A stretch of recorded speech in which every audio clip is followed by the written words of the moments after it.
Hi everyone, today I'd like to talk a little bit about people pleasing.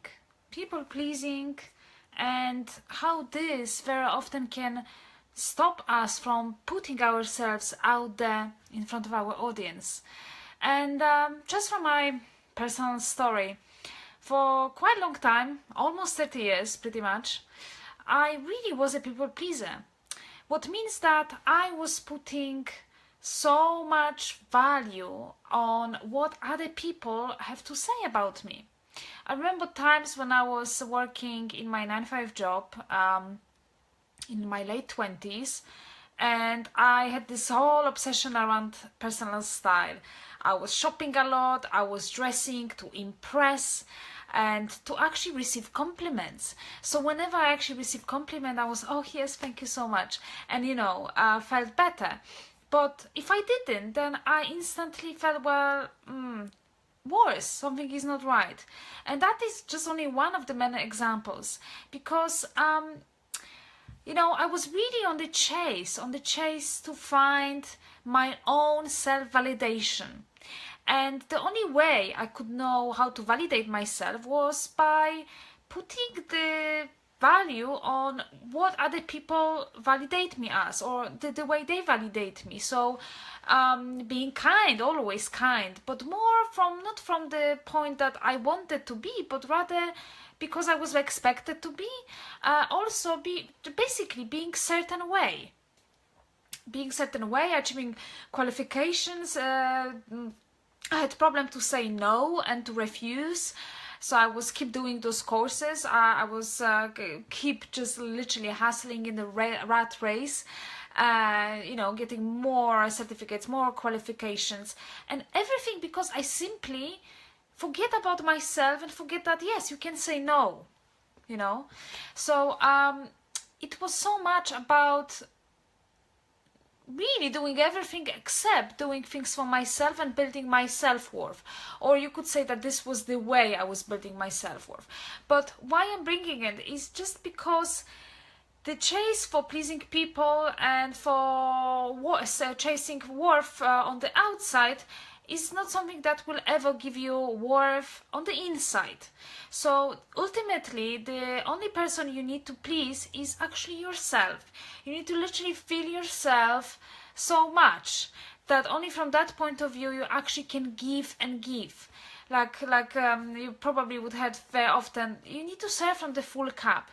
And when it comes to people pleasing, there's also the whole concept of perception. So I remember times when I was just walking down the street and I could instantly have in my head the talk like, oh, what they actually think about me right now, how I look. Do I look ridiculous in the skirt? Or do they judge me that maybe my legs look too skinny, or maybe I look too skinny, or maybe I look frumpy, or whatever. It was constantly the talk about what other people has to say, what other people have to say. And I was telling you that this is draining. So if you are like this, if you feel that you have so much of this kind of heavy stuff, that you put so much worth on what other people have to say, you feel that you need to please them, or you feel you please them even though you don't really intend, but your self-talk is just the best confirmation of that that's something that you are actually doing.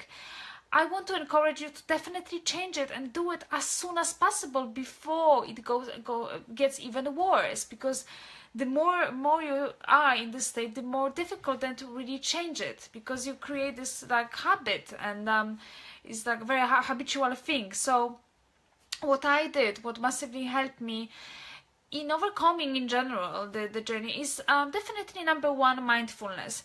So mindfulness as a great way to calm down your mind and to actually listen to the negative thoughts and any thoughts basically that are coming through your mind, but specifically focusing on what negative really thoughts you have, because awareness that mindfulness give you is the most important thing, the most important starting point to help you transform what you are noticing is there into something that actually is empowering you. So mindfulness, you can download app. It's called Mindful Plus, for example. There are so many lovely apps, or Calm with lovely music.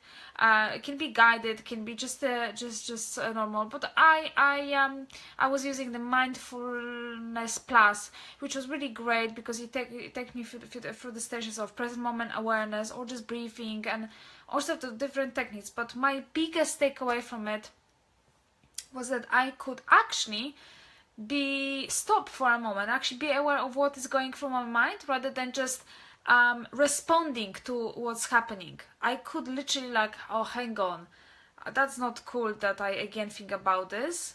And then by having this awareness, I was able to work on those thoughts, take it to the next level, which was I was working with an NLP coach, and he helped me transform certain anxieties that I had around maybe talking to certain people, and my self-talk would normally talk me out of talking to people. So just by, like I said, capturing the negative thoughts, I was then able more to transform them into something positive.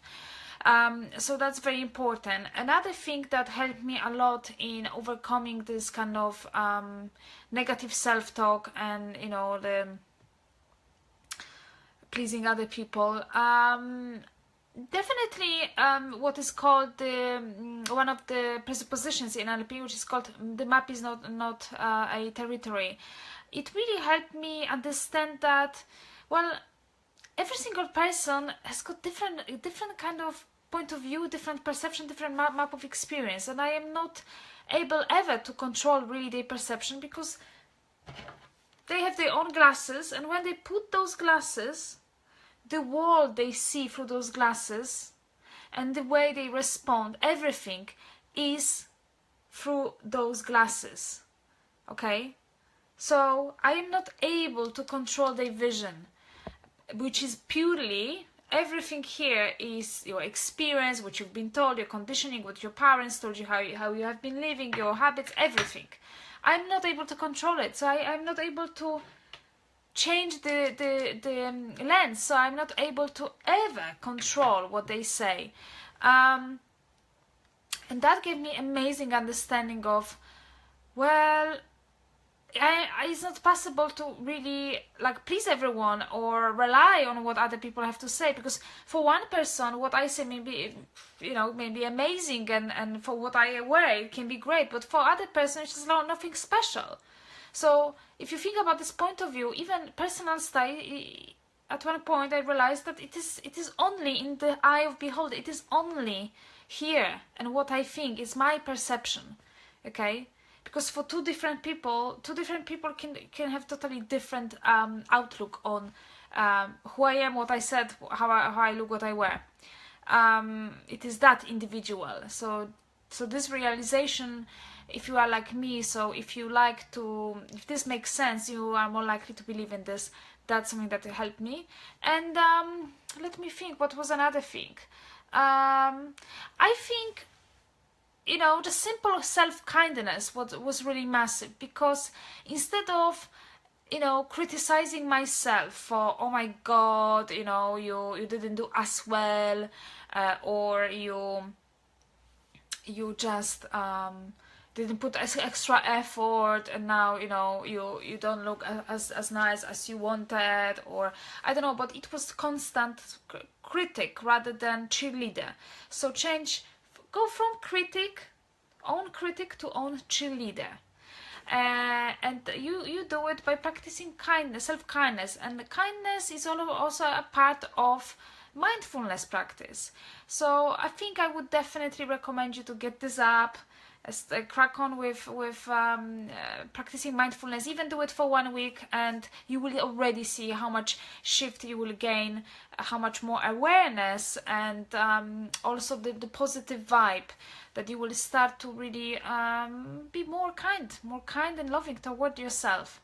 And then what goes from mindfulness really and from kindness is that you start to respect yourself more. And when you do it, you actually start to respect people more just for who they are rather than judge them. So everything flow for me from the actual mindfulness. That was really, really good. So guys, yeah, just crack on with this. Check out how it works for you. Yes, and that would be my my quick video on this. Thanks so much for tuning, and check my other videos and my blog. Thank you so much. Gosia Skarod, Visibility Coach for go-getter women who want to play big and show up fearlessly in their businesses. Lots of love. Bye.